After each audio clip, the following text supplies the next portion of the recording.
Hello, everyone. Hello. Welcome to our second episode. I hope you're having great time so far. Yes, Yes. So what are we speaking of today? great things. But before we start, I want to kind of say something that is connected to why we are here. And I kind of brushed quickly upon the art being silent in a sense. I think art is a branch of process that escapes this clear materialization. However, what I've understood in London, in England, living here, is that there is this dimension where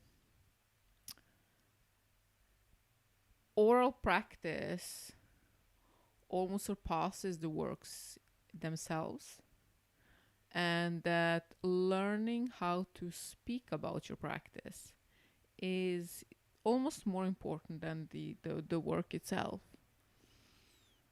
And I agree with that on many levels. However, I do have to say that it also creates a hierarchy where the language acquires a despotic role to art. And I think that's something that we as an artist should be aware of. So what we're kind of dealing with now, and we will be dealing with this podcast, is that practice of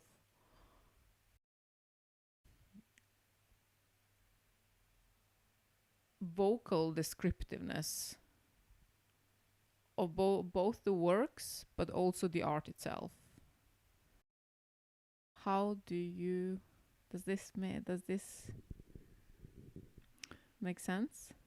Well, it definitely makes sense to me, and I can see positives in it, and I can see some arguments against that narrative, but it definitely, I think that an artist, sometimes it will help a lot for the artist to show his or her thought process by being able to speak through it, and it will maybe show more of an awareness of what they actually explored and how they explored it. But of course, if too much is laid out, you could always argue that it takes a bit away of the freedom of interpretation from the viewer. Yes, but it's to me it's not only about freedom, but it is that level where as you say, it's something that is always on the scale, and I think that's the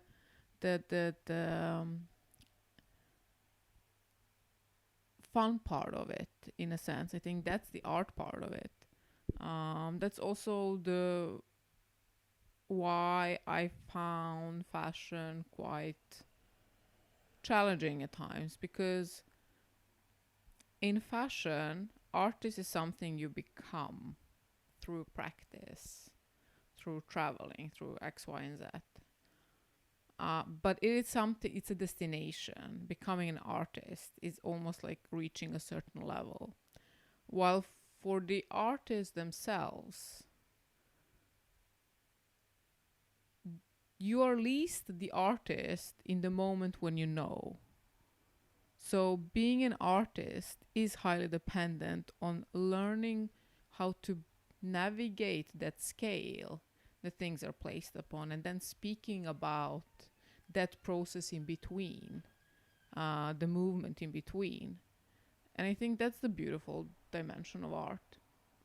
And as so, it is highly contingent upon language, because right now you are looking at a work, but this work can be many, many, many things. And to each own interpretation, it acts as a certain manifestation, material manifestation of a thought process, but it can be about a myriad of things. And also, the dimension comes about is that what we see, what we perceive is that art. So I think this podcast serves as my oral practice in a sense. It's not meant to be a podcast where we talk to you about art per se, but it is meant as an oral practice because I think there's certain through the journey I've had that we spoke about last time. I see like it's in London. I realized that I have in a sense a speech impairment where that granularity of my own experience wasn't able to come through in a language because I've never spoken one language for a sufficient amount of time for it to follow. So you felt the consequence of having to change language several times and not really practicing it for the same amount of time as most native speakers of a language have done. Well, it's not about yes, yes, yeah, yes, absolutely. So in that context, why we're here is also part of the oral exercise, as much as it is me speaking about my works. And I think that's highly important because one of the reasons why I branched into fashion to begin with is because it was silent in a sense, or I thought that it was. One of the dimensions of fashion that I loved was that unspoken dimension. However, also I understood in London that being unable, only relying to those dimensions that are not clearly distinguished in a sense in a common language, I understood that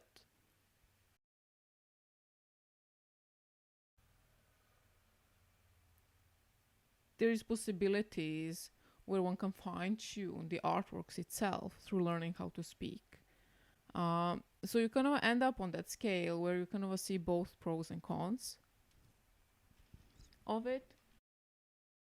But I think that what is interesting is that when people that are introduced to art through going through a fine art program or whichever program people choose to go through in the schools, is that the question of when one becomes an art, when is one creating art, when does the artwork start, and how do we interpret artwork is one of those interesting dimensions because it requires language to actually convey that. And I think this really applies very well to this piece. I most definitely do agree, and I am with this introduction. I'm really looking forward to the conversation about this piece today. Yes, it's going to be interesting, I hope. So, if we're gonna speak about this piece, where in your when are we? Is this something you made recently, or how does it fit into to the chronology of your art pieces? Well, I think this work, I'm sorry, I'm very bad at direct chronologies. I am on my way of organizing that. But I think it's 2018. I think we came to London 2017. So 2000, let's say late 2018. And no earlier than spring 2019. So within that 6 month window. So what we're trying to get at here is that this is amongst your earlier works. It's one of the earliest works. So what I'm going to present through this practice is a chronological overview of my works and how that thought pattern pans out. I think my work contains this dimension of self-development, aware self-development within one dimension, that is utilized process and the art itself as means of synchronization of self with the self, or at least synchronization, not in the sense of unification, but in the sense of coming to terms with myself and coming to the peace with myself. Um, so this work starts, like the question, where does one artwork starts and where does it start, is one of those questions that kind of really pervade my early work. And I have created a frame, and usually some sizes, and the canvas is this size, they usually have a backbone to them, so they have crossbars supporting them.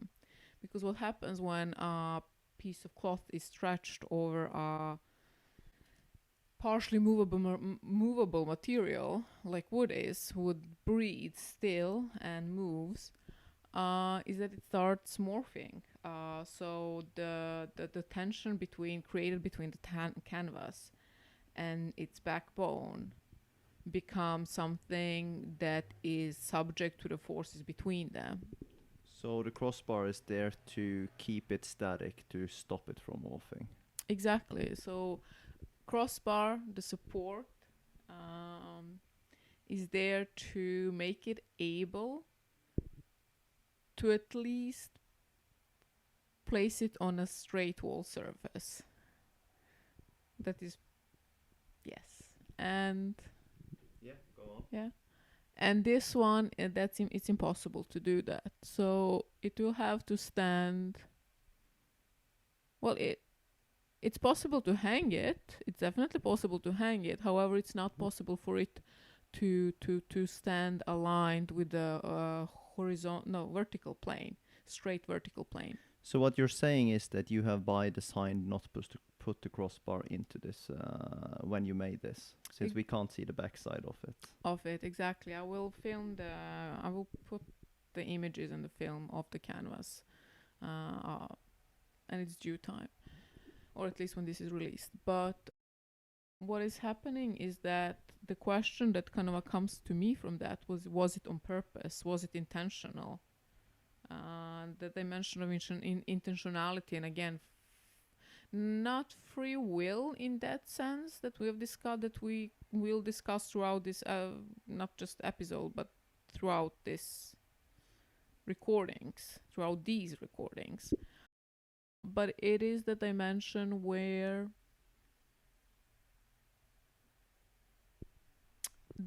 the reason why there are now crossbars was also highly dependent on the means available at the time, but also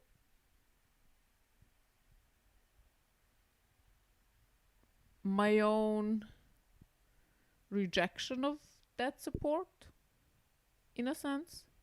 So it's a point where those two factors, which I kind of consider entering the main framework, merge. So you didn't set out to design this piece specifically for English Victorian houses.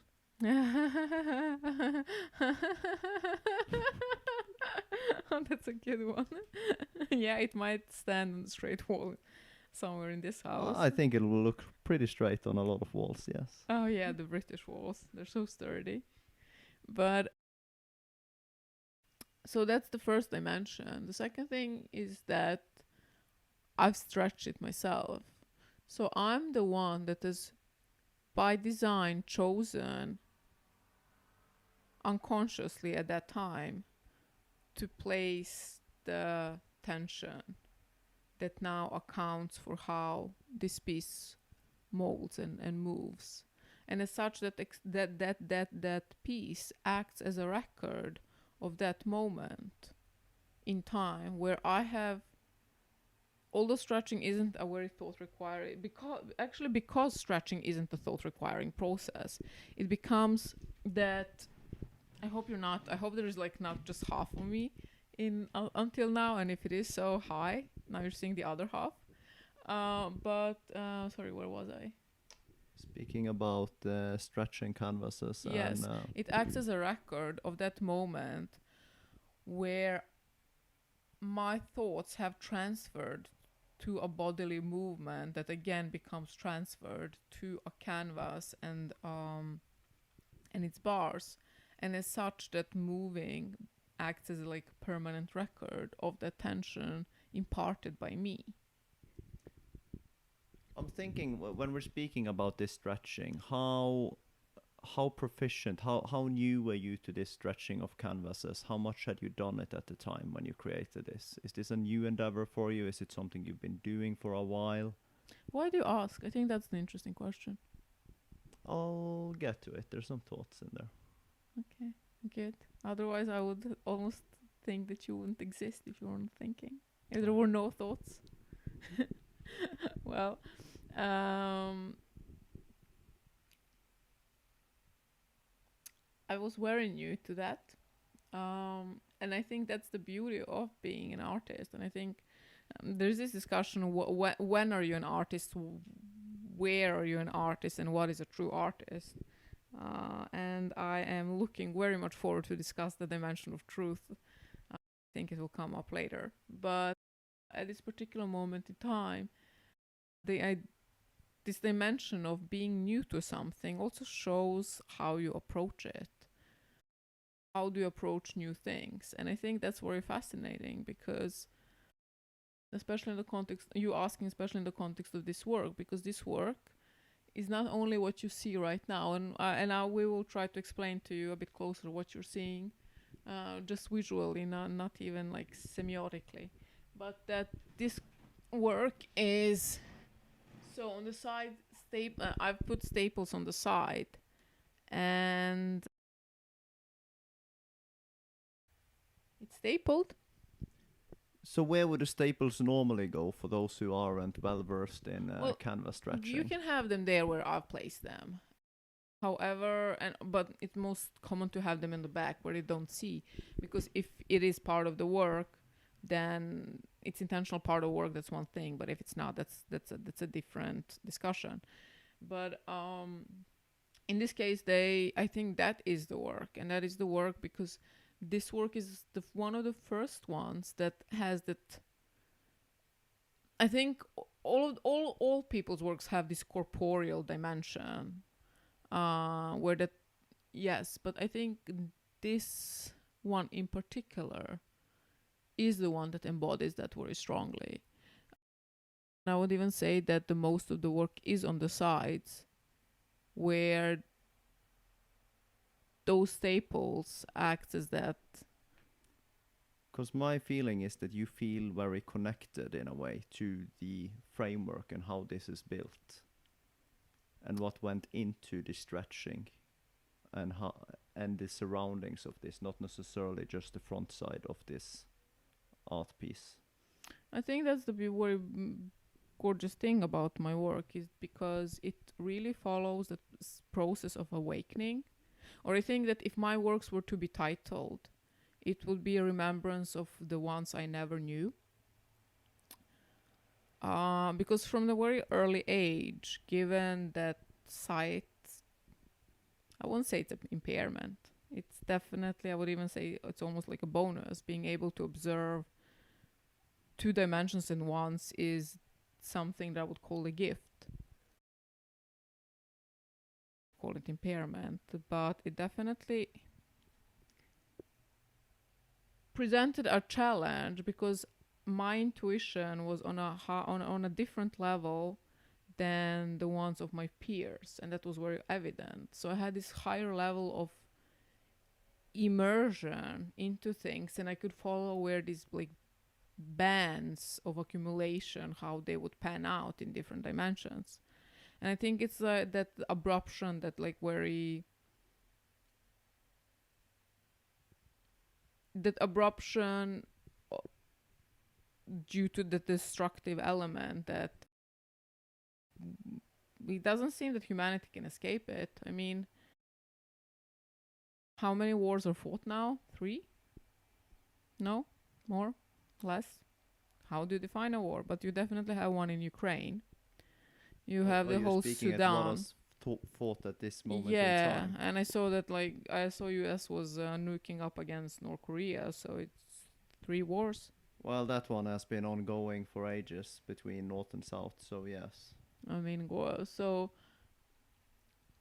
And it's interesting how the destructiveness with kind of a cuts the experience or fragments that experience in such a way, and then just by the sake again of how language kind of comes into that, defragments experience where all of these threads that one once understood kind of fell out, were forgotten, were neglected, etc., etc.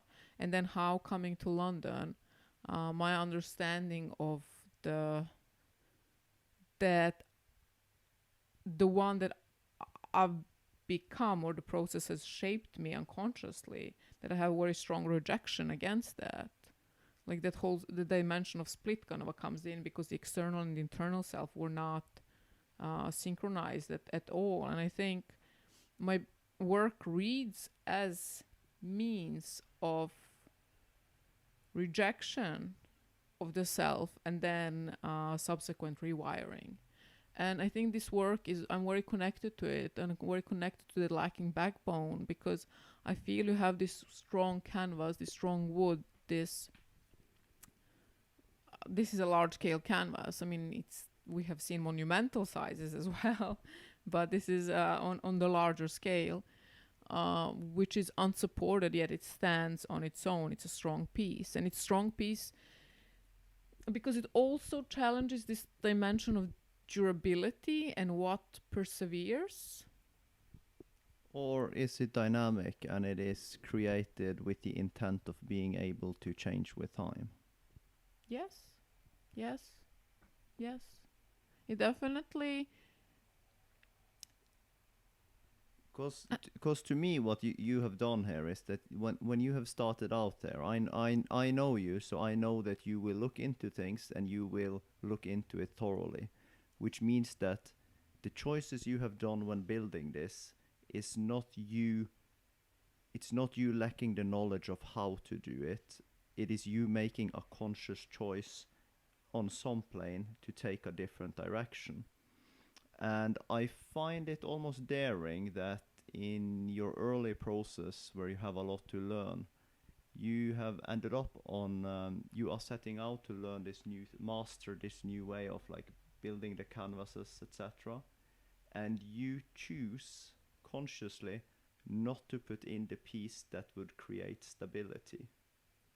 Yes, yes, exactly. But that's the dimension of kind of we're speaking of, because what is fascinating, and thank you for bringing this up unsolicited, I just have to say, that is that dimension again of destruction kind of coming into my narrative, because again, as a dentist, one is very meticulous, one is very one has a discerning eye in the level of granularity that kind of accompanies that job. But throughout my whole life, there has been this fetishization of a certain form of perfection that I think you find in an old world and an old heritage family, which mine from my mother's side definitely is.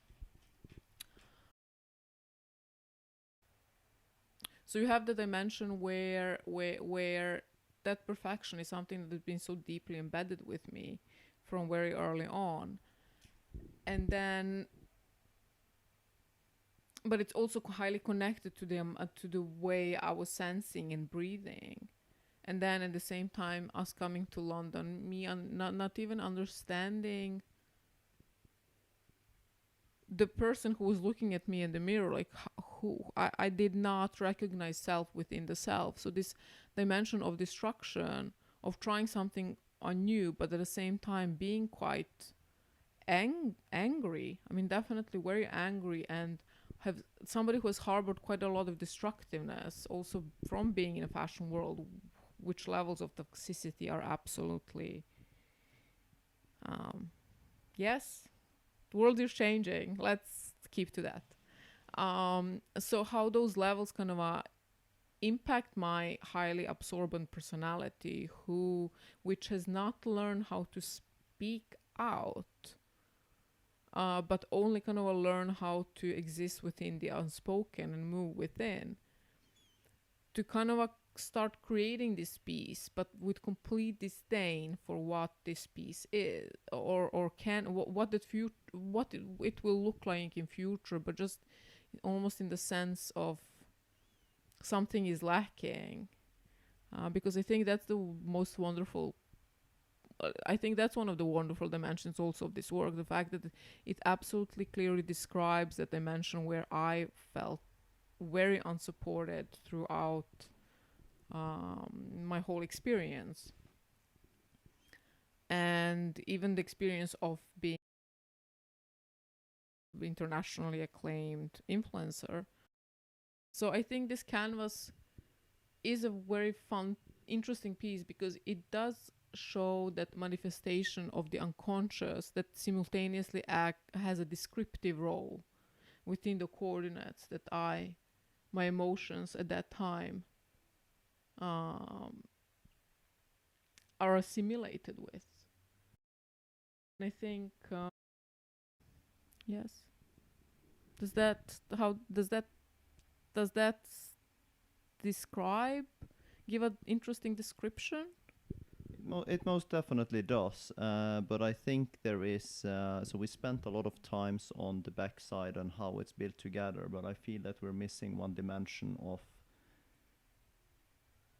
So there is quite a few dimensions to this, but before we get to the canvas itself, let's speak about all the constructive parts of it, because there's another element here which is very interesting on the side with you.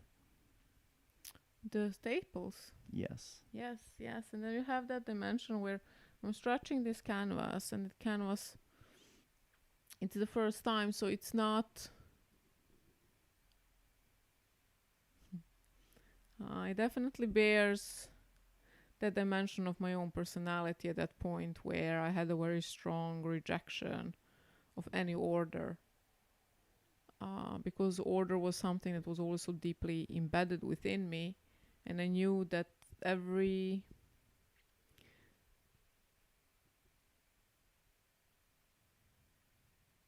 seamless flow has a order sequence that is to be followed if that is where you want to go. But it's like that. What my first works are quite about is that rejection of order. And as such, the stapling also kind of shows that it's not a stapling of somebody who has studied 5 years of dentistry and worked subsequently 5 years. It's a work of it's almost a work of the child, or that kind of an angry teenager, rather than of the person that Could we say that you a know. very unprocessed side of you have been able to lead on and steer the hand that stapled this? Exactly, because I think everybody who kind of goes through this interesting trajectory, being it through art or through other means of, or like wishes for self exploration, one acquires this dimension where why and how are tightly connected, but also one understands that there is a dimension of oneself that one doesn't know. I mean, it's not one dimension, but just given that trajectory where we still operate within linear apprehension of individual consciousness, to say that you have two is already, I think, or for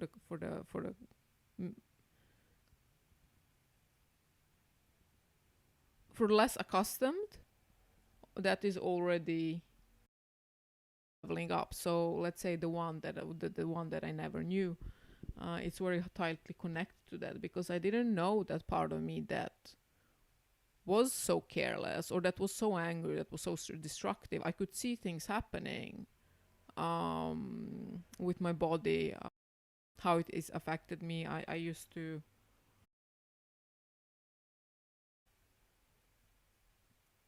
Yes, never mind.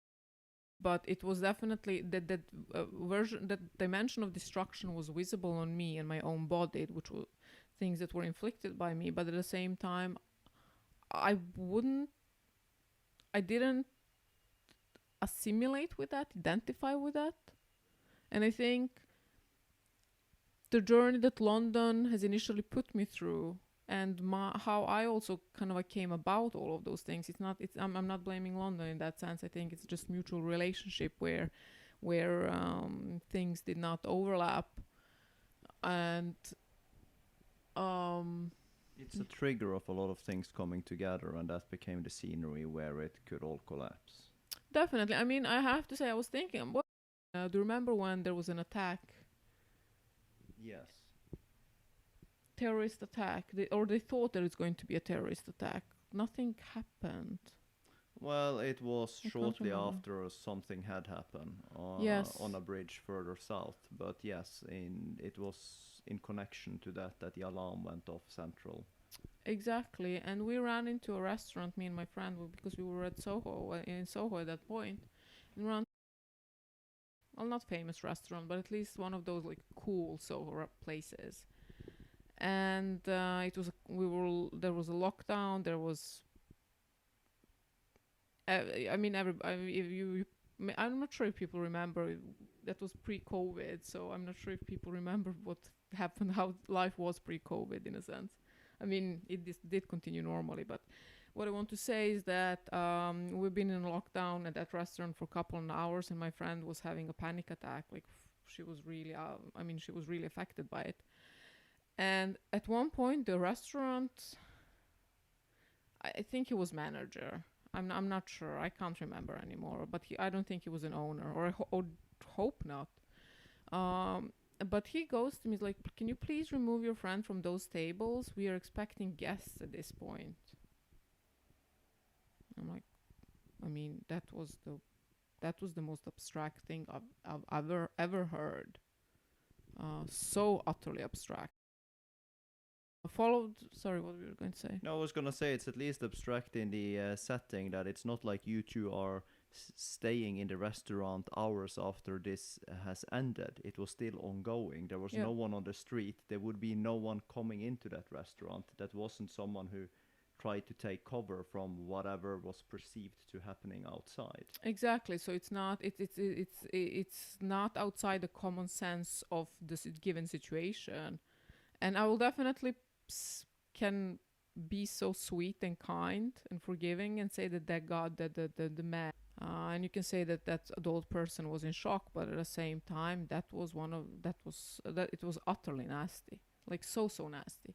But I think what followed was even worse, especially now given the this dimension of openness that we're experiencing, and the fact that when I posted about it on Instagram, there was not a word from any of my journalist friends, from anybody, from that restaurant itself. So I think also when I came to London, you have to. I think when you come to the bigger cities, this is just one of the examples. We're not going to go through them. You kind of really face this really dark dimension of human nastiness that is constantly being covered up. And I have this ability of seeing how, if one thing is repeated ad infinitum, how will that pan out? And I think this world looks exactly when we see how things that ad infinitum pan out. And I thought that was, for me, that was reliving that same nastiness that has kind of caused the war. You will go on rallies for anti-war, as a lot of people. You will show your support for Ukraine, etc., etc., etc. But when I actually kind of came to people saying, you know what, this is dark and weird, and we should have at least a conversation about it. England, it does not pan out, and I think this is where it's visible to see that most of the cultural output that is, and the cultural conversation, like we're complaining about the hegemony of the American culture, but at the same time, that is literally the only culture in the world that is learning how to speak about things and how to acknowledge them, how to navigate them. And I think Europe is falling very far behind on that. So I think this kind of a story narrative is just one of the many that you kind of encounter when you come to bigger cities in different scales. And that really has awoken something that within me that I didn't think was there anymore. And that was that absolute immense anger and absolute very strong need for destruction, and also strong dose of nihilism, which pans out in that if nothing matters, so well, fine, let us be. Or like, if we are constantly acting as if nothing matters, does it is it how does that behavior pan out ad infinitum? And I'm very happy for the movement that is kind of a coming up, that has been coming out recent years. And again, that is the culture of LA and California and Silicon Valley that is spreading. That is not so it's kind of interesting to see how that pans out and how that will kind of impact society in the future, which hopefully for the better. But I think that is what is sustained within these staples on the side. And I think you see this piece. So tell us more about the staples on the side, because currently we have